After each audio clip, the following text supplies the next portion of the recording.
नमस्कार। दिल्ली में होने वाले हैं चुनाव और इस चुनाव में घमासान बहुत तगड़ा है।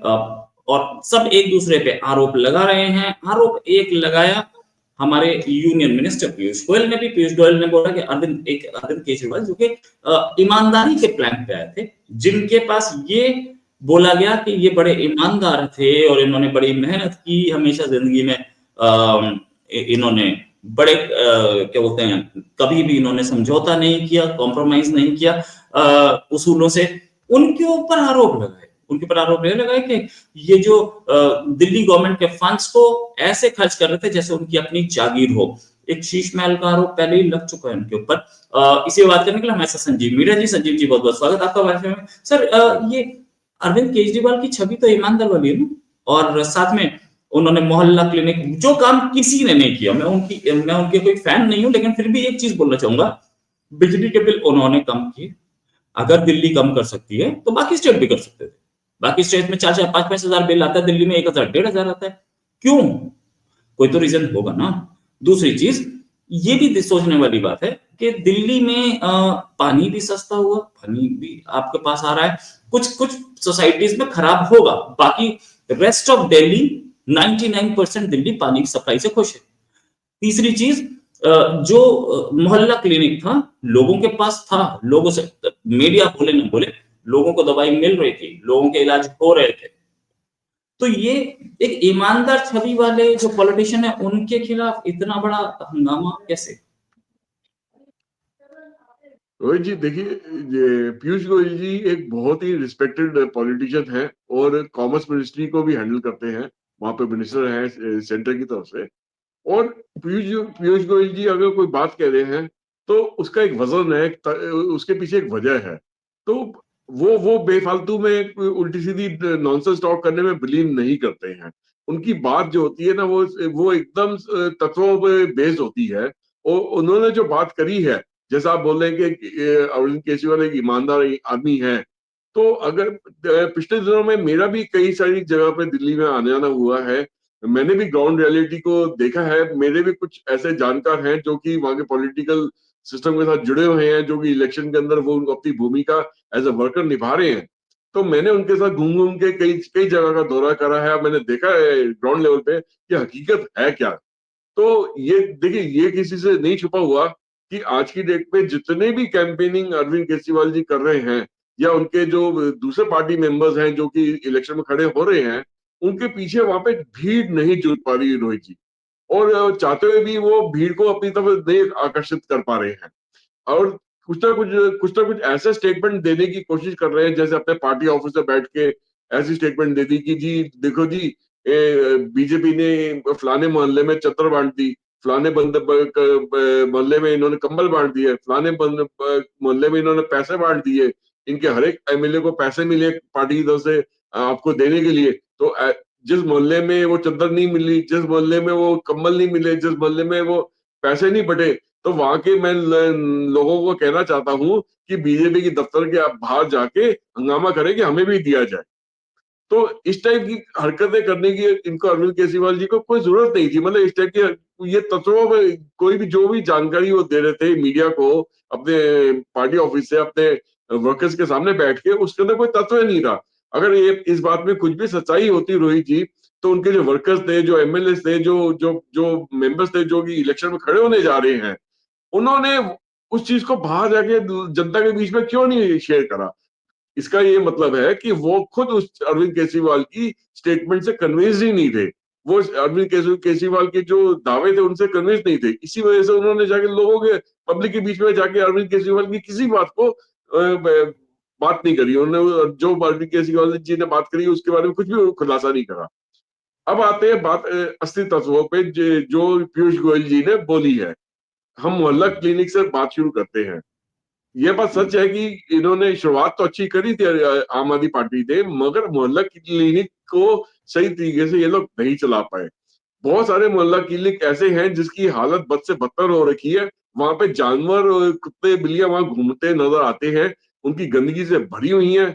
ना ही पूरी दवाइयां वहां पे मौजूद हैं। जो थोड़ी बहुत दवाइयां हैं वो जिस दिन आती है उस दिन तो लोगों के बीच में बढ़ जाती है, बाकी अधिकतर समय देखा जाता है कि वहां दवाइयां वहां पे मौजूद नहीं मिलती हैं। वहां पे जो डॉक्टर हैं, पहले तो शुरुआत में तो समय पे आते थे, आजकल वो नजर भी नहीं आते, वो है कहाँ पर। अब आइए स्कूल्स के ऊपर। जो शुरुआत में आम आदमी पार्टी स्कूल दिल्ली में जो गवर्नमेंट बनाई थी, उन्होंने कई सारी रील्स वहां बनाई थी, देखिए जी यहाँ पे लड़कियों के लिए शौचालय तक नहीं है, उनको उनको अपना अपने रोक के रखना पड़ता है या छुट्टी लेनी पड़ती है शौच करने के लिए। कई बार उनका पेट खराब हो जाता है, कुछ होता है, तो वो स्कूल छोड़ के छुट्टी लेके घर वापस जाती है, तब जाके शौच का इस्तेमाल कर पाते हैं अपने घरों में। तो उन्होंने कहा जी हम शौचालय बनाए, तो बड़ा पब्लिसिटी करा, देखो जी हमने लड़कियों के लिए और जो महिला टीचर्स है उनके अलग से शौचालय बनवा दिए स्कूल के अंदर। शुरुआत में तो उन्होंने ये दिखाया कि देखो जी हमारे हमारे टीचर्स की कमी नहीं है, टीचर्स को भी हम बच्चों को बढ़िया पढ़ा रहे हैं, स्कूल के अंदर बढ़िया पेंट कर दिया, बढ़िया और नए टीचर्स रख लिए, और यहाँ के जो रिजल्ट्स हैं ये प्राइवेट स्कूल से भी अच्छे रिजल्ट देने को मिलेंगे। आज की डेट में ना ही वो जो शौचालय बनाए थे उसकी मेंटेनेंस कहीं पे देखने को मिलती है, टूटे फूटे शौचालय नजर आते हैं। जो बुक्स कहते थे कि हमने बच्चों को फ्री ऑफ कॉस्ट दिए, वो बुक्स भी नजर नहीं आ रही है। जो वो टीचर्स बता रहे थे कि हमने इतने सारे रिक्रूट कर लिए हैं नए टीचर, वो टीचर भी नजर नहीं आ रहे। टीचर स्कूल टाइम पे पहुंच भी नहीं रहे, क्लासेस टाइम पे हो भी नहीं रही, और रिजल्ट का जो मामला है, रिजल्ट तो बताते हुए नहीं है कि एक्चुअल रिजल्ट निकला क्या उनका, वो आंकड़े शेयर ही नहीं करते। तो आंकड़े शेयर करेंगे तो करेंगे कैसे, उनके रिजल्ट दिन पे दिन बदतर से हर साल बद से बदतर होते चले आ रहे हैं, बहुत सारे बच्चे फेल हो रहे हैं वहां पे। तो ये तो है उनकी शिक्षा शिक्षा का माहौल। अब आइए कि दिल्ली की डेवलपमेंट के बारे में जो डिपार्टमेंट इनके पास में है, चाहे वो जल जल बोर्ड है। जल बोर्ड में देखा गया कि जैसे ही सर्दी का जो महीना 2 महीना निकलता है या 3 महीना निकलता है, वहां पे तो थोड़ी ठीक है, क्योंकि जल की रिक्वायरमेंट कम होती है, पानी की रिक्वायरमेंट कम होती है ठंड के टाइम पर, इसलिए वो नल नल के जरिए या न, वहां पे पाइप्स के जरिए घरों तक पहुंच जाता है, वो भी सीमित समय के लिए पहुंचता है। ऐसा नहीं होता कि 24 घंटे पानी आ रहा है। मगर जैसे ही तापमान बढ़ता है, गर्मी आनी शुरू हो जाती है, तो सारा जो पानी की सप्लाई है वो पानी माफिया के हाथ में आ जाती है। हर मोहल्ले के अंदर पानी बेचा जाता है पानी की माफिया के जरिए।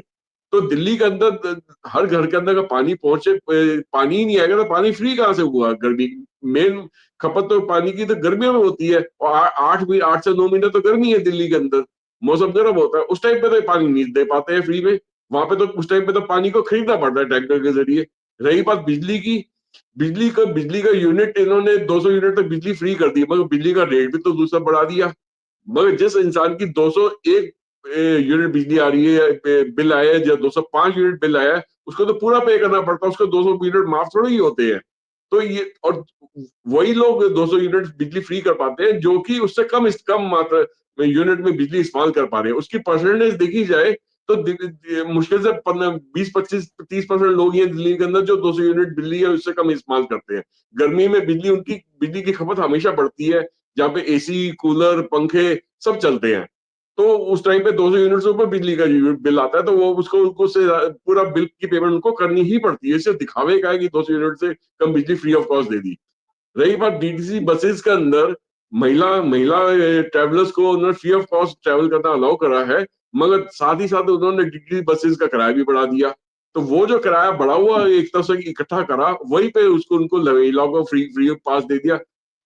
अब ये देखिए रोहित जी, मैं आपको आपके साथ एक बहुत सिंपल आंकड़े शेयर करता हूँ, मतलब फिगर शेयर करता हूँ, इन द सेंस कि इंडिया के अंदर जितने भी बीजेपी रूल स्टेट्स हैं, वहां पे आप कहीं पे भी बैंक्रप्सी होते नहीं देखते हैं।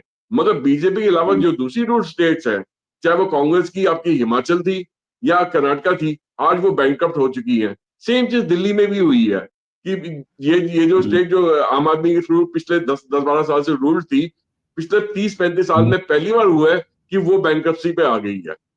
इतना रेवेन्यू होने के बाद बैंक्रप्सी कैसे हो गई? दैट मीन्स यहाँ पे जितने भी डिपार्टमेंट दिल्ली गवर्नमेंट के अंडर आते थे, वहां पे भर भर के वहां करप्शन हुई है, कोई देख रेख नहीं है, खूब पैसा यहाँ पे लूटा गया है। और इतना ज्यादा पैसा लूटा गया कि उसको उसकी उसकी उसकी उसकी जो करप्शन के मामले हैं वो कोर्ट पे चल रहे हैं। जैसे आपके एक्साइज एक्साइज का मामला जैसे शराब घोटाले के अंदर हुआ, ऐसे ही आप अगर शिक्षा घोटाला निकालेंगे उसके अंदर भी बहुत बड़ा घोटाला निकलेगा। ऐसे ही जल बोर्ड का घोटाला निकालेंगे उसके अंदर भी घोटाला निकलेगा। ऐसे ही एनसीडी का घोटाला निकालेंगे उसमें भी बहुत बड़ा घोटाला निकलेगा। तो दिल्ली के लोगों से ये चीजें अब छुपी नहीं हुई। जो उनकी बेसिक सैनिटेशन की रिक्वायरमेंट थी कि मोहल्ले साफ होने चाहिए, कूड़ा करकट हटना चाहिए, सड़कें डेवलप होनी चाहिए, पानी टाइम पे आना चाहिए, बिजली पूरे समय मिलनी चाहिए, वो तो रिक्वायरमेंट ये फ्रीबीज के नाम पे ये दे तो रहे हैं, मगर उसको पूरी तरह लागू भी तो नहीं कर पा रहे हैं। उसको पूरी तरीके से इनको इनको इनको जो बेसिक की जो रिक्वायरमेंट्स है दिल्ली के लोगों की, वो पूरी तो भी तो नहीं कर पा रहे हैं। तो ये दिल्ली का अंडर करंट तो समझ नहीं पा रहे कि इसका अंडर करंट तो इनके फेवर में नहीं है। जो मैंने जहां तक जाके देखा, मुझे इनके इनके इनके साथ में लोग जुड़ते हुए नजर नहीं आ रहे। हाँ, कुछ परसेंटेज जरूर जाएगी इनके पास में, बट अब की बारी मुझे एक बदलाव का माहौल नजर आ रहा है पूरी दिल्ली के अंदर कोई चीज। राइट, बदलाव का माहौल नजर आ रहा है। हो सकता है कि बीजेपी जीते, हो सकता है आम आदमी पार्टी जीते, अभी तक हमारे पास कोई इन्फॉर्मेशन नहीं है। लेकिन 5 तारीख को वोट पड़ेगी, जरूर डालें और 8 तारीख को पता चल जाएगा। Thanks a lot sir for joining. उम्मीद है जल्दी डिस्कशन और करेंगे। अभी के लिए नमस्कार, धन्यवाद, जय हिंद। जय हिंद।